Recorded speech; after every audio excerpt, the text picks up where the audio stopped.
Muy buenas chicos, bienvenidos a mi canal Behind F1 Motor Trends. Les habla David.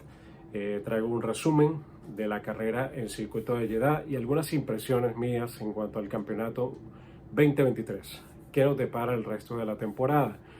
Por un lado, me gustaría empezar hablando de que este circuito de Jeddah, este circuito callejero de Jeddah con 6.174 metros, es uno de mis favoritos por una razón muy básica, que es un circuito de curvas sinuosas muy rápidas y muros muy cercas de los pilotos, lo cual en la teoría haría que sea un circuito atractivo.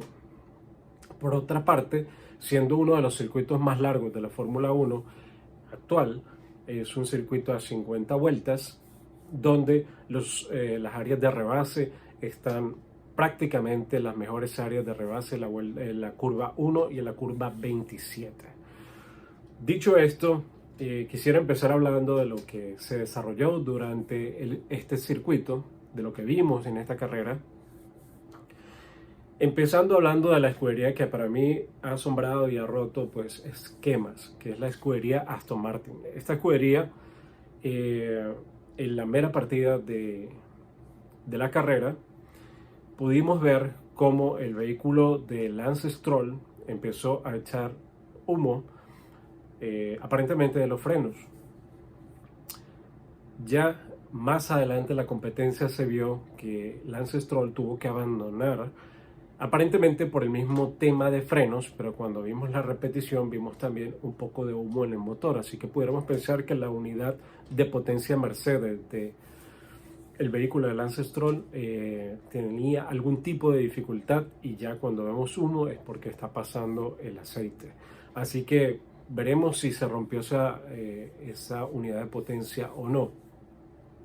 Por otro lado, quisiera felicitar a todos los españoles por el resultado de Fernando Alonso. Un aplauso, una carrera fenomenal. Vimos cómo Alonso en los primeros compases de la carrera trató de hacerle resistencia a los pilotos de arriba. Estamos hablando de cómo asestó, incluso llegó a la punta pasando a Checo Pérez. Luego Checo Pérez lo pasa porque tiene una superioridad de vehículo bastante grande, aparte que el talento del mexicano es incontestable, es indudable pues. Otra de las noticias importantes, ya hablando de Alonso, siguiendo hablando de Alonso, es el tema de la sanción que recibe durante la carrera, una sanción que ocurre también en la misma largada, porque Alonso se encontraba colocado o mal colocado en la grilla de partida. Se le veía claramente la repetición que estaba ubicado más hacia la izquierda de donde va el cajón. Eso le produjo que tuviera que cumplir una sanción de 5 segundos y que cumplió en los pits, aprovechando una bandera amarilla y un safety car, lo cual prácticamente era una decisión sumamente inteligente para la gente de Aston Martin, porque les permitía prácticamente tomar esos 5 segundos gratis porque estaba el circuito bajo safety car. ¿Qué ocurre durante esa parada? Pues eso genera polémica al final de la carrera, cuando Fernando Alonso pues ya capitaliza la tercera posición, termina en tercera posición.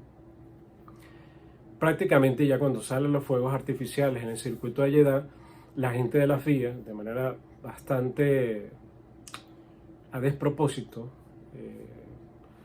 saca una notificación en pantalla de que Alonso acaba de recibir 10 segundos adicionales de sanción, lo cual lo colocaba, en vez de en tercera, en cuarta posición, lo hacía retroceder y ponía a Russell por delante de él.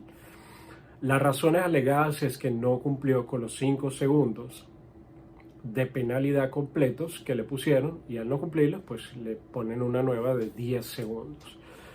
Cuando veíamos en las repeticiones, en la transmisión en vivo, se pudo ver, yo con mi cronómetro en las manos, yo tomé el tiempo de la parada de Alonso, para mí daba más de 5 segundos, daba 5 segundos 36, pero obviamente mi cronómetro no es el mismo de la FIA, obviamente no lo voy a comparar, sería tonto decirlo, pero sí, para mí había cumplido la parada.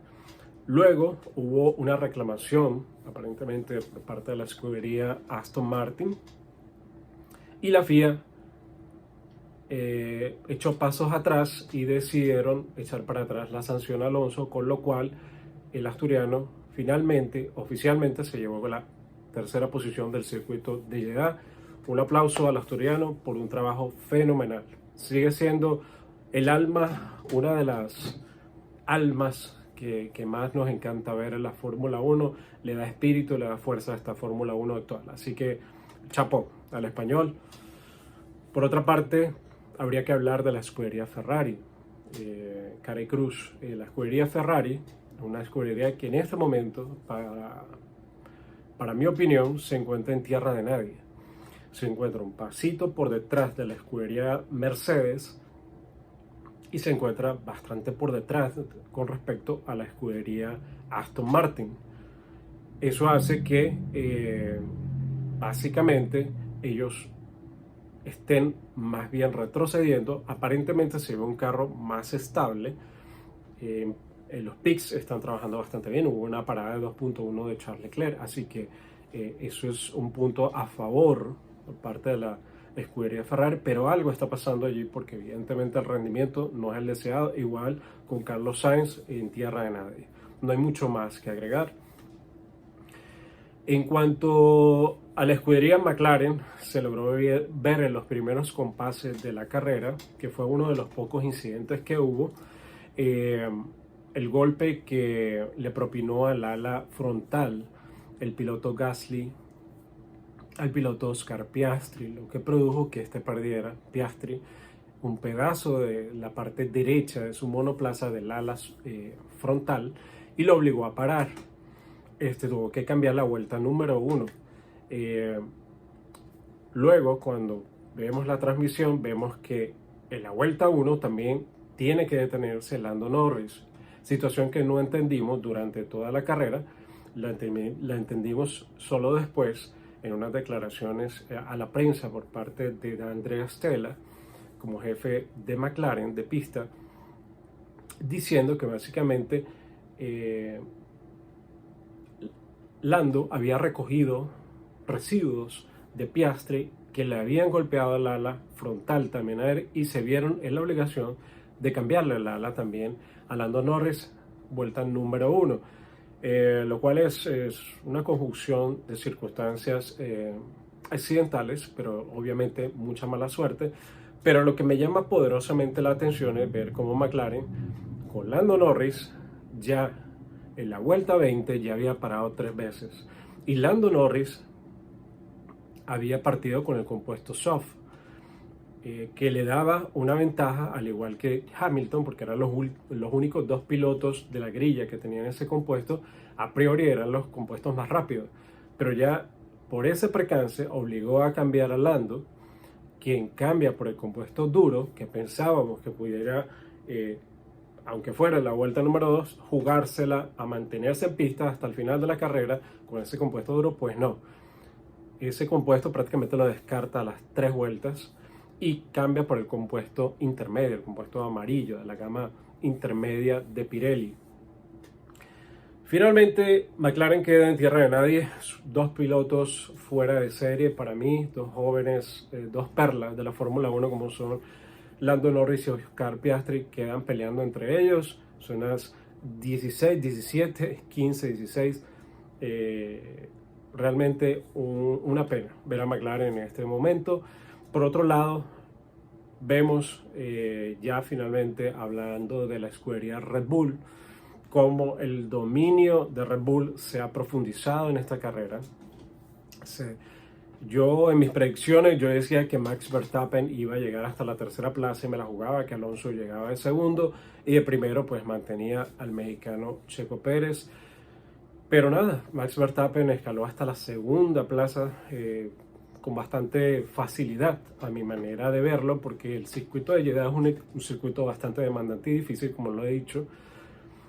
Pero lo que me llama la atención fue la falla que tuvo Max Verstappen, vuelta 38, donde tuvo una falla en el semieje, o lo que llaman el drive shaft en inglés. básicamente es el empalme entre el motor y la transmisión con las ruedas traseras. Según Max, según se desprende de sus declaraciones de radio, a su ingeniero de pista le dice que él siente que está deslizando.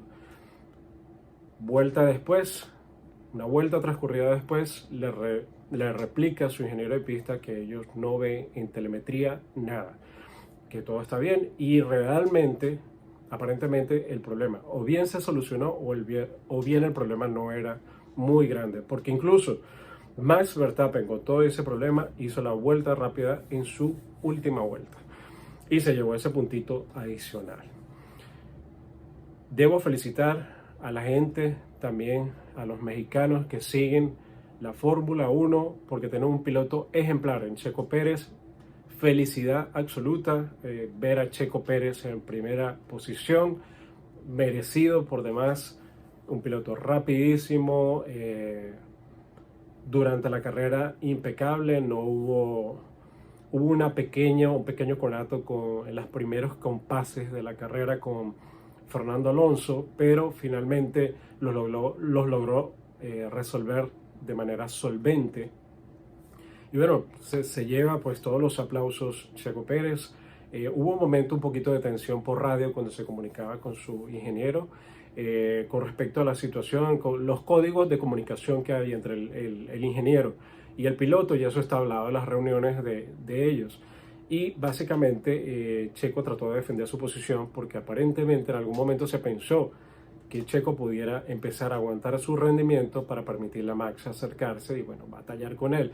Sin embargo, en mi opinión personal, lo que ocurre es que Chris Horner autoriza a que Checo Pérez siga empujando.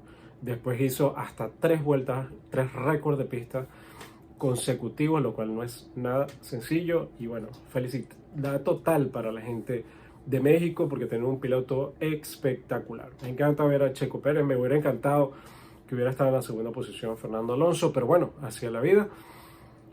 Verstappen es un monstruo competitivo, lo vimos, incluso con una falla, pues lleva el vehículo al límite y saca la vuelta rápida para sacar un puntito.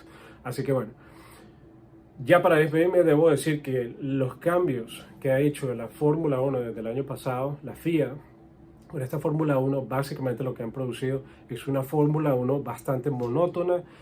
Tenemos un equipo totalmente dominante, está prácticamente a un segundo por vuelta con respecto a todos los rivales. Eso era impensado en la antigua Fórmula 1, en los tiempos de Mika Häkkinen, con Michael Schumacher, que existiera una diferencia de un segundo. Eso era impresionante.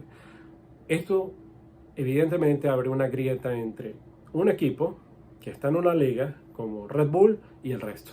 Habría que pensar y reflexionar si las cosas se están haciendo bien o no.